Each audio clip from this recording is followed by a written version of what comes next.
वीरभद्र ने दक्ष प्रजापति का सिर कट गया।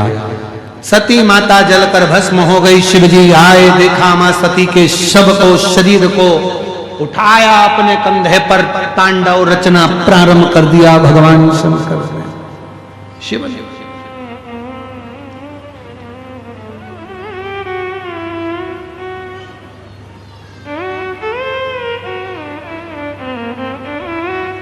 तांडव करा। शिव जी ने, सब घबरा गए।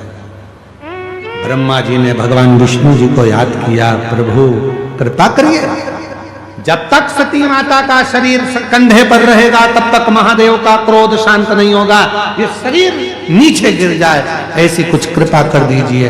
भगवान विष्णु बोले, सामर्थ्य नहीं सती के शरीर को काटने की, क्योंकि सती के शरीर में शिव बसे हैं। उनके अंग 3.5 करोड़ रोम छिद्र मनुष्य के शरीर में हैं। ये 3.5 करोड़ रोम छिद्र में शंकर समाया है, इसको काटा नहीं जा सकता। कौन काटेगा? तो क्या सुदर्शन चक्र तो शिव जी का है ना, उसी से काट दो। शंकर के चक्र से ही सती के शरीर के टुकड़े किए। टुकड़े गिरते गिरते 52 शक्तिपीठ का निर्माण हुआ। उसी में से एक शक्तिपीठ जहां पर दंत गिरा, वो ये दंतेवाड़ा दंतेश्वरी माता का शक्तिपीठ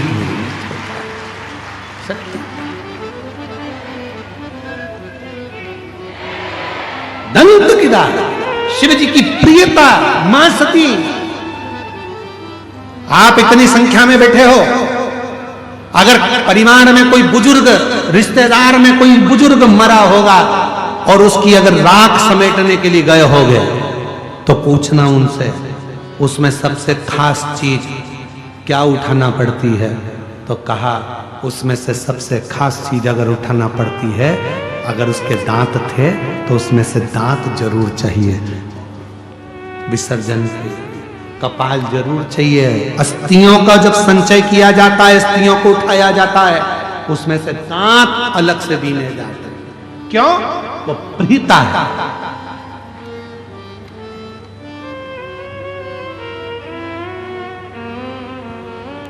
पूरे शरीर की हड्डियां न मिले, एक दंत भी मिल गया और उसकी भी क्रिया कर दी जाए तो पूरे जीव को मुक्त हो जाता है। उसी तरह 52 शक्तिपीठ में अगर कोई ना पहुंच पाए और जिंदगी में एक बार मां दंतेश्वरी का दर्शन कर ले तो पूरी शक्तिपीठ का फल प्राप्त हो जाए। वो मां दंतेश्वरी है जो दंत के रूप में विराजमान, दंत के ना जाने कितनों का काल हर लेती है, ना जाने कितनों का दुख हर लेती है, ना जाने कितनों का कष्ट हर लेती है। और जब उसका मन पड़ता है तो मंदिर से निकलकर भक्तों के बीच में नृत्य भी कर लेती है। वो दंतेश्वरी है, वो दंतेश्वरी।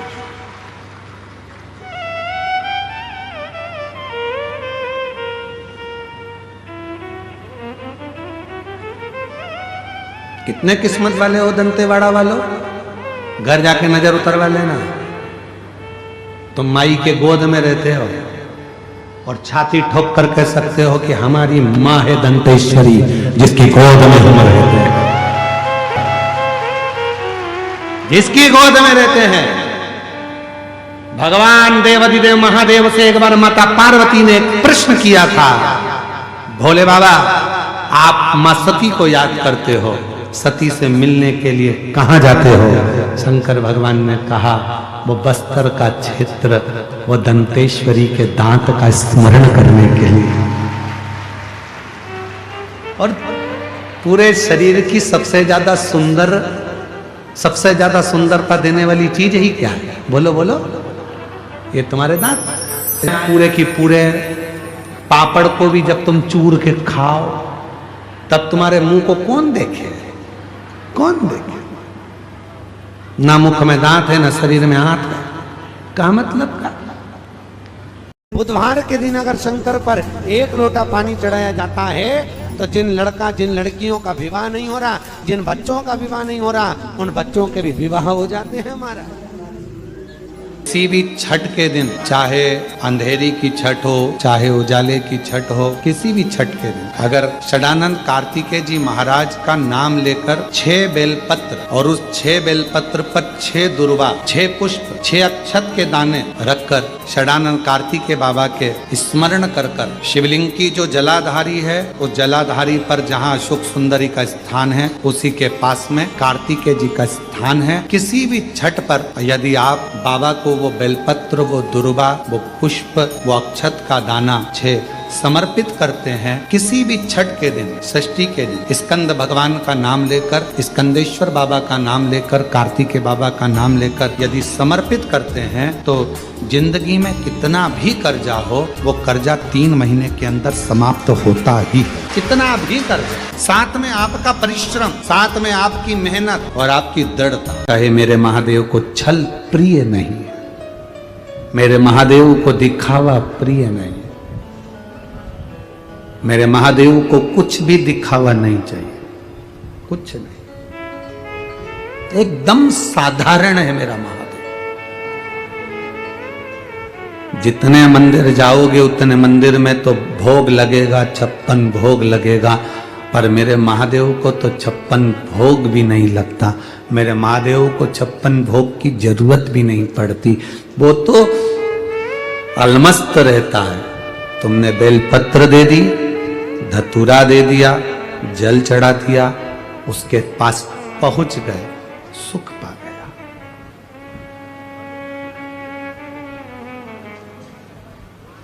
पत्नी में, बच्चों में और घर की बुजुर्ग मां में एक अंतर बहुत बड़ा है, बहुत बड़ा। पति बाहर गया, दुकान गया, ऑफिस गया, बाहर गया, पति आता है तो पत्नी पति का मुख देखती है। क्या देखती है? बोलो, जम के बोलो। मुख देखती है, मेरा पति आया। पति जब घर आता है तो बच्चे अपने पिता का हाथ देखते हैं, उसके हाथ में क्या सामान है, मेरे पापा क्या लेकर आए।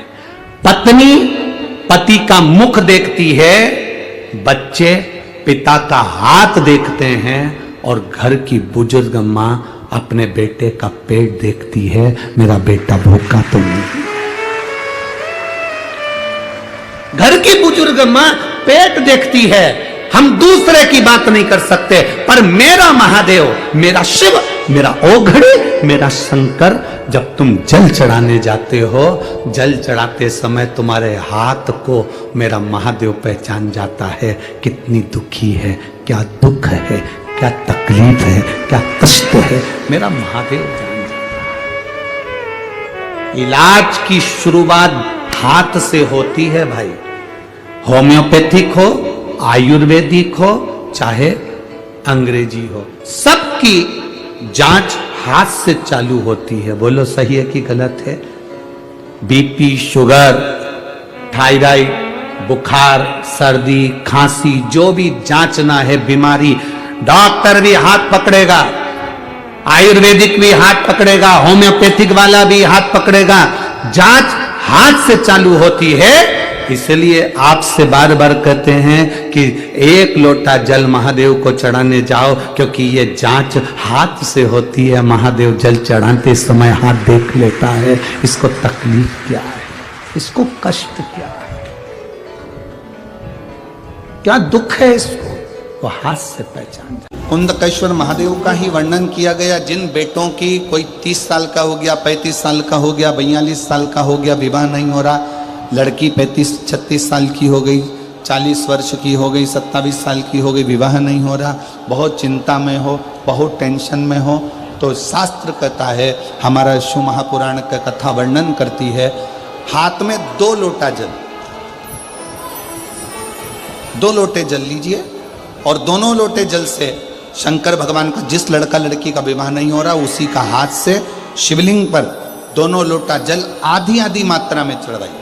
मतलब थोड़ा थोड़ा जल कुंदकेश्वर महादेव के नाम से चढ़ाइए। वही जल लेकर जाइए और बेलपत्र के वृक्ष के नीचे उसी जल से 7 धार, पेड़ की परिक्रमा करते हुए 7 परिक्रमा उसी जल से, दोनों लोटे जल से 7 परिक्रमा कुंदकेश्वर महादेव के नाम से करवा दीजिए, उसका विवाह होकर ही रहेगा, निश्चितता में विवाह।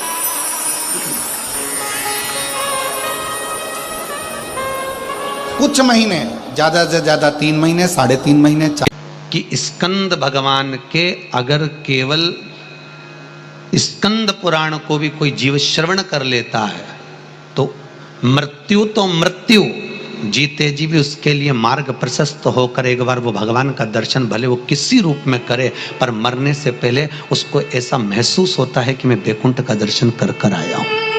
ये उसको भान होता है स्कंद पुराण को मात्र श्रवण कर लेने से, मात्र श्रवण। स्कंद भगवान का पूजन करा, भगवान शंकर का शिवलिंग बनाया, शंकर भगवान के गणेश जी को और स्कंद देव को बिठाकर पूजन किया। इतना पूजन करा विश्वामित्र और सत्याव्रत ने, इतना पूजन करा, भगवान विष्णु ने कहा नया रास्ता बना दिया जाए। विश्वामित्र जी ने धर्म से स्कंद देव से कहकर एक मार्ग का निश्चय किया। उस मार्ग पर राजा सत्याव्रत चलकर जाने लगे। जब थोड़ी दूर पर राजा सत्याव्रत पहुंचते से उसी समय पर इंद्र को जलन होने लगी कि जीते जी तो कोई आ ही नहीं सकता, तो ये मरा हुआ ये जीते जी कैसे आ गया। इतने में इंद्रदेव ने उसी समय राजा सत्याव्रत को ऊपर से नीचे धक्का मार दिया, धक्का दिया, राजा सत्याव्रत नीचे आ गया।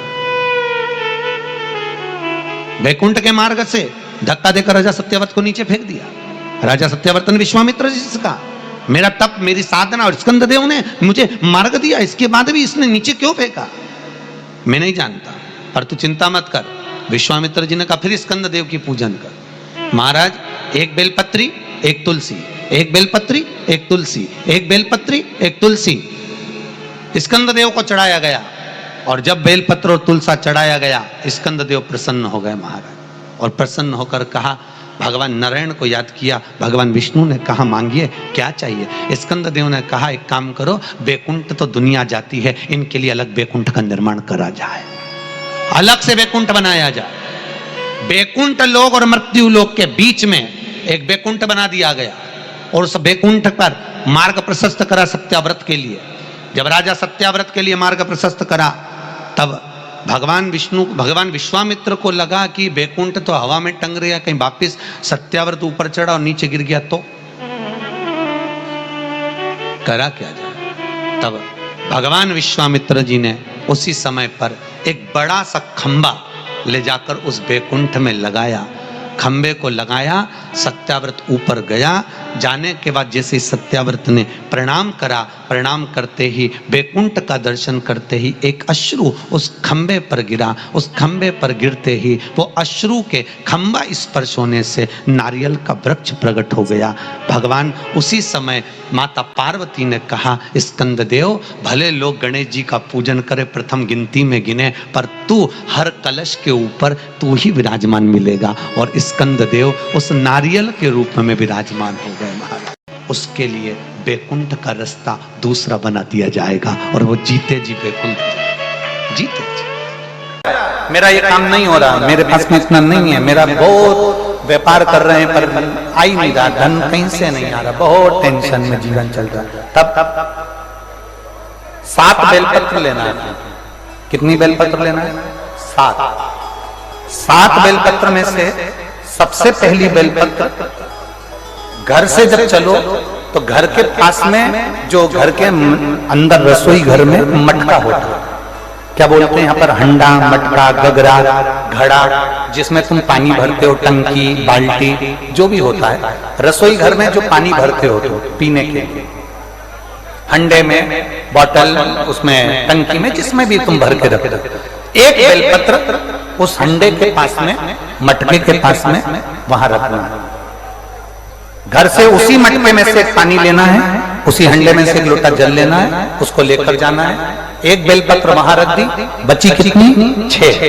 6 बेलपत्र में से चलते चलते एक बेलपत्र पानी लेकर जब जाओ, तब एक बेलपत्र बेलपत्री के वृक्ष के नीचे बेलपत्र चढ़ा के उस पर जल चढ़ाना। 6ठी बेलपत्र, जल को पूरा मत चढ़ाना, जल लेकर चढ़ाना। 5-6 नंबर की बेलपत्र नंदीश्वर के पास में जिस नंदी का पांव ऊपर की ओर हो, एक पांव नीचे दबा रहता है, पांव ऊपर वाले पांव के पास में एक बेलपत्र रख देना। 5वें नंबर की बेलपत्र वहां रख दीजिए। चौथे नंबर की बेलपत्र अशोक सुंदरी वाली जगह, हमने कई बार आपको अशोक सुंदरी का स्थान बताया। ये जलाधारी, यहाँ जो बीच में से जल बहता है, बीच में एक मोटी लाइन होती है, अशोक सुंदरी। चौथे नंबर की बेलपत्र यहाँ रख दीजिए, थोड़ा सा जल समर्पित कर दीजिए।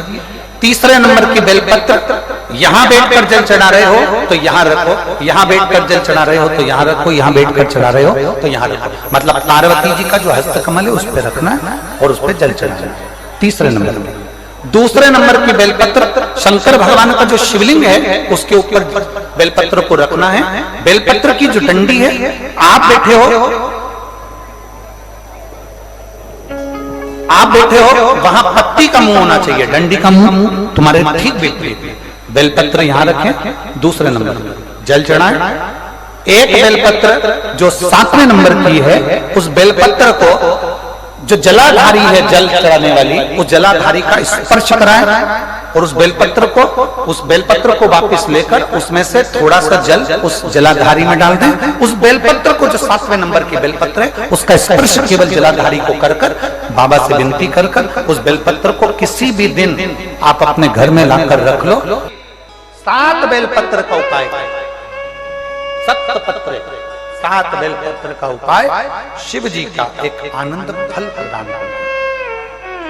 पहली परिंडे के पास, दूसरी बेलपत्र के वृक्ष के नीचे, तीसरी नंदी के यहाँ, चौथी अशोक सुंदरी के यहाँ, 5वीं पार्वती जी के यहाँ, 6ठी भगवान शंकर के ऊपर, 7वीं जलाधारी का स्पर्श कराकर वापस।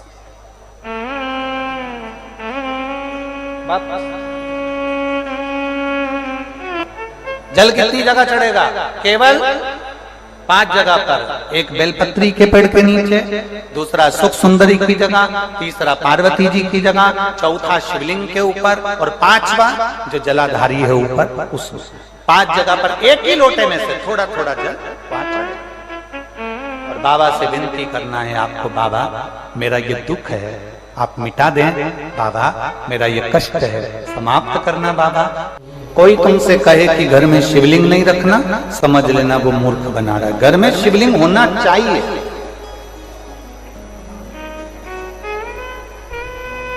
शंकर का शिवलिंग नहीं होता, वहां का जल, भोजन, अग्नि शुद्ध नहीं हो पाता, शुद्धता का भाव नहीं दे पाता। और एक और बात अपने अंदर उतार के रख लो, जितने लोग टीवी चैनल के माध्यम से सुन रहे हैं और जितने लोग पवित्र भूमि पर सुन रहे हैं और जितने लोग पूरे देश और विदेश में इस आस्था चैनल से और फेसबुक यूट्यूब से कथा सुन रहे हैं, बहुत ध्यान देना। सारे देवताओं की प्राण प्रतिष्ठा करना पड़ती है। राम जी की प्राण प्रतिष्ठा करना पड़ेगी, भगवान कृष्ण की प्राण प्रतिष्ठा करना पड़ेगी, देवी जी की प्राण प्रतिष्ठा करना पड़ेगी। कोई देवता है, शनि महाराज हैं, कोई देव हैं, इनकी प्राण प्रतिष्ठा करना पड़ेगी। पर केवल एक देवाधिदेव महादेव, नर्मदेश्वर महादेव कैसे होते हैं जिनके प्राण प्रतिष्ठा की जरूरत नहीं पड़ती। स्वयं दुर्गा जो उत्पन्न हुई है, इसमें इतना बल कहां से आ गया? शंकर भगवान बोले रहे, ओ इंद्र तुम्हारे अमृत से भी बड़ी प्रबल है ये दुर्गा। जिस समय पर अमृत का कलश निकला, उस अमृत के कलश को देवता लेकर जा रहे थे, ले जाते राक्षसों से छुड़ाकर सबसे पहले इन्होंने समुद्र के किनारे पर उसको छुपाया। उस जगह पर भगवान विष्णु की जंघा के रोम पड़े थे जिससे दुर्गा उत्पन्न हुई थी। उस दुर्गा पर इस कलश को रखा, रखते ही एक देवता ने उसके उठाकर देखना चाहा तो उसमें से थोड़ा सा भाग अमृत का नीचे गिर गया जो दुर्गा पर पड़ गया। और आगे गए, फिर इसको छुपाया, वहां भी दुर्गा थी। फिर और आगे गए, वहां भी दुर्गा थी। सुनिंद्र, तेर को जो अमृत मिला तूने एक बार में पिया। ब्रह्मा को जो अमृत मिला वो ब्रह्मदेव ने एक बार में पिया। वरुण को जो अमृत मिला वो एक बार में पिया। पर इस दुर्गा को जो अमृत मिला वो 5 बार मिला। इसलिए पंच दुर्गा लेकर तू गणेश के पास जा और उसको दे, क्योंकि ये 5 अमृत के कुंड से भी प्रबल है। ये 5 अमृत के कुंड से भी प्रबल है, लेकर जाती है दुर्गा। और इंद्र ने दुर्गा दी, गणेश जी को खिलाई। जैसे खिलाई, गणेश जी के भीतर की जो अग्नि थी वो समाप्त हो गई। तकलीफ किसकी जिंदगी में नहीं आती? भगवान राम के जीवन में भी दुख आया, भगवान कृष्ण के जीवन में भी दुख आया। तकलीफ किसको नहीं आती, सबको। इसीलिए किसी के दुख को देखकर कभी खुश मत हो। जरा सा किसी के ऊपर तकलीफ आई और सब लोग मिलकर चर्चा करने लगे, अच्छा हुआ, अच्छा हुआ, बहुत बढ़िया हुआ, ऐसा तो होना ही था, इसने तो ऐसा करा, अच्छा हुआ। ना ना, किसी को बीमारी आई कभी मत कहो कि दूसरे को बीमारी आती है ना तो दुनिया के लोग सोचते हैं कर्म का दंड भोग रहा है, और खुद को बीमारी आई फिर, खुद को तकलीफ आई फिर, खुद को कष्ट आया फिर। इसलिए कभी किसी की जिंदगी में अगर तकलीफ है तो भगवान से प्रार्थना करना, बाबा इसके जीवन में दुख आया है, भले मेरा बेरी है, कष्ट है, मेरे से लड़ता है, पर बाबा दुख समाप्त करना। जब हम सर्वे भवन्तु सुखिनः की कामना करेंगे ना तो सबसे पहले भगवान सुख हमको देगा, सबसे पहले सुख हमें मिलेगा। इत्र की शीशी खोलिए, दूसरे पर इत्र लगाइए, सबसे पहले इत्र की खुशबू किसको आएगी? जम के बोलो, अपने। हमारा हाथ सुगंधित होगा क्योंकि हमने इत्र की शीशी खोली है, पहले सुगंध हमको आएगी, सामने वाले को बाद में, क्योंकि इत्र की शीशी हमने खोली है। हम जब दूसरे के लिए अच्छा बोलना प्रारंभ करेंगे तो सबसे पहले परमात्मा हमारा अच्छा करना प्रारंभ कर देगा। अच्छा, आपकी जिंदगी में कभी जीवन में अगर ऐसा लगे कि बहुत दुख है, बहुत तकलीफ है, बहुत कष्ट है, एक बेलपत्र अपने हाथ में रखो, उल्टे हाथ में, सीधे हाथ से उस बेलपत्र पर अपना हाथ रखिए, नंदीश्वर महादेव का स्मरण करिए, 7 बार श्री शिवाय नमस्तुभ्यं कहिए। फिर उस बेलपत्र को सीधे हाथ में रहकर, जो नंदी शिव जी के मंदिर में है, दोनों सींग है, उस सींग के ठीक पीछे नंदी का उभरा हुआ भाग है, उस भाग पर नंदीश्वर शिवलिंग का स्मरण कर बेलपत्र को चढ़ा दो। इस कंडी का भाग